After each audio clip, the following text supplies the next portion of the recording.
Welcome for our second presentation. I'm Peter Savio. During the first presentation, I talked a little bit about Hawaii's housing crisis and how it's been with us for 60, 70 years, and how our politicians, our population, how our people, we failed to respond correctly because we don't understand the problem.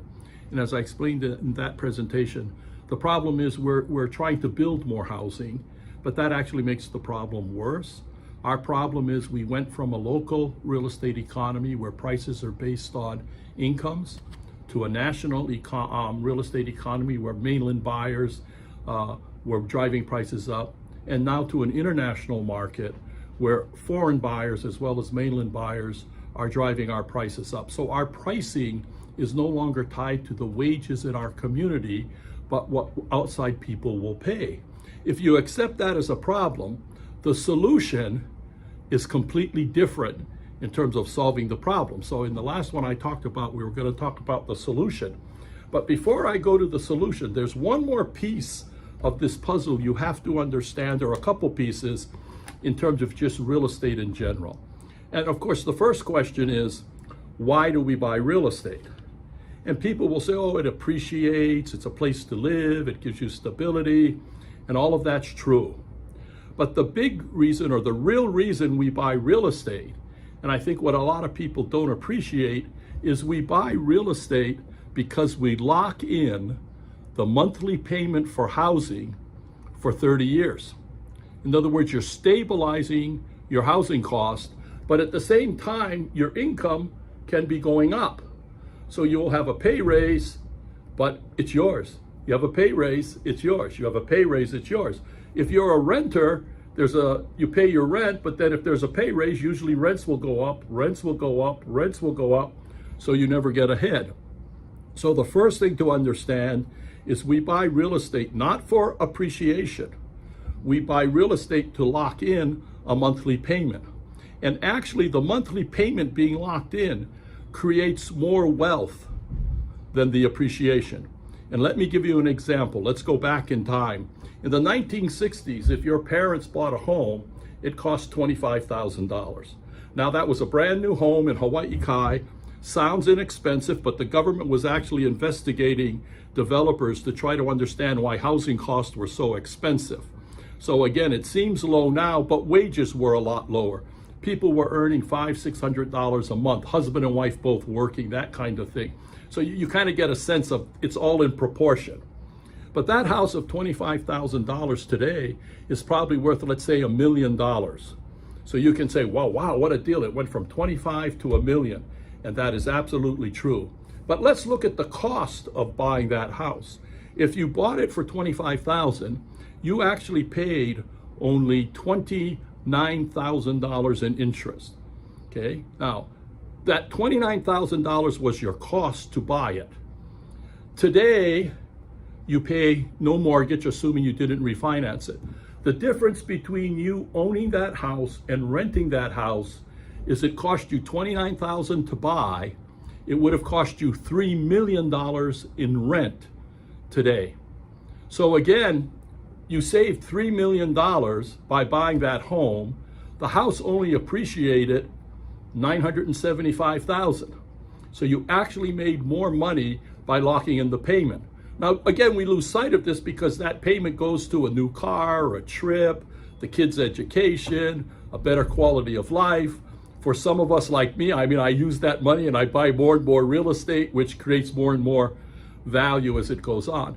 The point being, appreciation is important, but it's not the most important.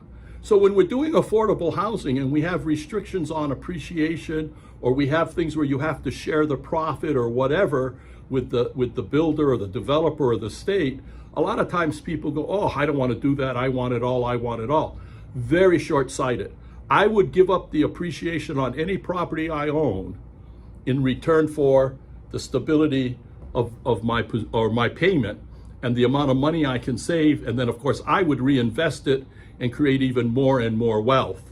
Okay. So in our model, that family that bought for $25,000 could have bought a second or third or fourth home, even 10 or 12 homes during the period from then until now. and imagine how much their net worth would be. So again, it's important to understand real estate is not about appreciation. You should be willing to share the appreciation if the program you're buying under locks in your monthly payment and allows you not to have to pay any more increases on your interest rate during that 30-year amortization. The other one to do it, and we talked about it briefly, was the renter. I want you to realize in Hawaii, 50%, let's say, of our population own, 50% rents. The 50% that owns is like, hey man, life's kind of good. I'm struggling a little bit. I just bought, but every year my payment gets a little lighter because my income's going up. The guy who bought 30 years ago or 20 years ago or 15 years ago, he's happy. Oh, my payment's $1,000. My income went up. I'm earning $3,000, $4,000. I can travel. I got money. I can go out to dinner. So he's leading the good life. The guy who's renting the other 50%, he's stuck because his income's going up, but his rent's going up. His income goes up, his rent's going up. And that's that cost of living component to Hawaii. And that's why we have to also structure a solution that will result in the reduction of our cost of living. But the easiest way to reduce the cost of living is get everyone into ownership. Now I'm talking about renters and people go, yeah, but they can't afford to buy, etc. That's not true. Probably the rental side is the easier one to solve. The problem in our model that we're using now, they hire developers to build rental buildings. The building is owned by a company or entity that rents it on a subsidized rent. That subsidy is due to our tax dollars going to pay that owner additional funds. In effect, we use our renters as a funnel to where the wealth can pass through them to the owner of the building. So in my model, or going forward, is you don't want rental projects owned by nonprofits. You don't want rental projects owned by individuals. You want rental projects owned by tenants. Now, my aunt lived in a building like that in New York. She was a single woman secretary in New York, one of the most expensive cities in America. And the government had a great program. In effect, it was sort of a condominium. It actually was a co-op, but Hawaii doesn't like co-op, so I'll say condo. It was a condo type ownership where you bought your unit. The cost to buy the unit was your security deposit because you're only renting it. So if the security deposit was $400 or $1,000, that was your down payment. So she put in her, and back then I think it was $250 because this was back in the 60s. So she put in her deposit, she moved in, she paid her rent. Now again, because it's tenant owned, the only cost that goes up is water, electricity, property taxes, things like that. It's not the owner of the building saying, oh, I need more profit, I need more profit. So again, by being a tenant owner in a building, she locked in the biggest part of her payment, which is the mortgage payment. She lived there for 40 years. At the end of the 40 years, she decided to move out, and what she got was her security deposit of $400 plus interest at 5%. So she got back like $4,000 or something, almost nothing.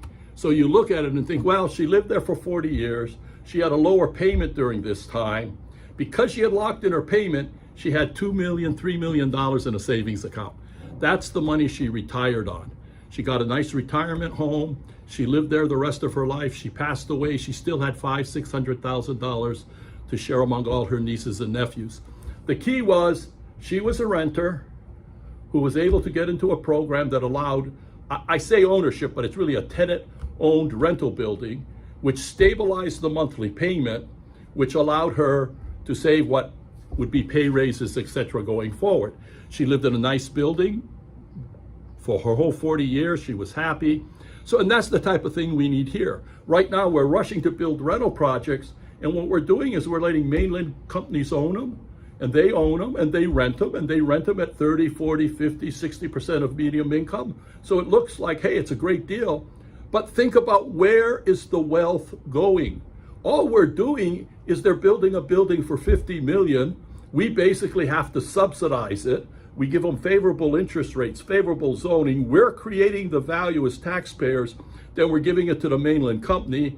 Then they turn around and say, okay, we're going to give subsidized rents, but you got to pay the difference. So our tax dollars are paying the difference. So they built it for $50 million, and 30 years later, they sell it for $300, $400, $500 million, and we get nothing, nothing. It all goes to the mainland owner or the local owner of the building. It should go to the tenants or stay with the tenants in form of tenant ownership. So all of our projects going forward should be tenant-owned condos or tenant-owned co-ops where the tenant owns the building. The tenant is not going for appreciation. He's going to lock in his monthly payment. I had offered to buy all of the city and state housing projects that were being sold. And I explained to them I wanted to buy, I was going to do the tenant owned condo, I was going to basically sell it to the tenants, and they only would have to put in their security deposit. The city and the state loved it, except when they put up the RFP to buy, they eliminated the condo. They said you couldn't do a condo. And I'm sitting there going, guys, I wanted to do at cost to benefit the people. Again, they didn't get it. They eliminated it. They ended up selling it to a mainland developer. We're subsidizing them. This is what has to stop. Our politicians do not understand housing, do not understand value. They do not understand the solution. 60, 70 years they've been trying to solve this problem and have been unable to solve it. We have to educate them about what's happening. And that's the purpose for this series of videos I'm doing, is I want the local population to understand we aren't competing with ourselves. We're competing with foreign buyers and mainland buyers. And guess what? It's a much bigger pool. They have more wealth, they have more money, and we will not be able to compete with it. If our politicians do not recognize the problem is we're an international market, that we are competing with mainland buyers, we will never solve our housing crisis. What will happen is more and more people will leave, more and more local people will not be able to pay rent, more and more people will become homeless. Right now, I saw a statistic recently where I think they said our population went down by 12,000. I'm really curious, did it go down by 12,000 or did it go down by 100,000?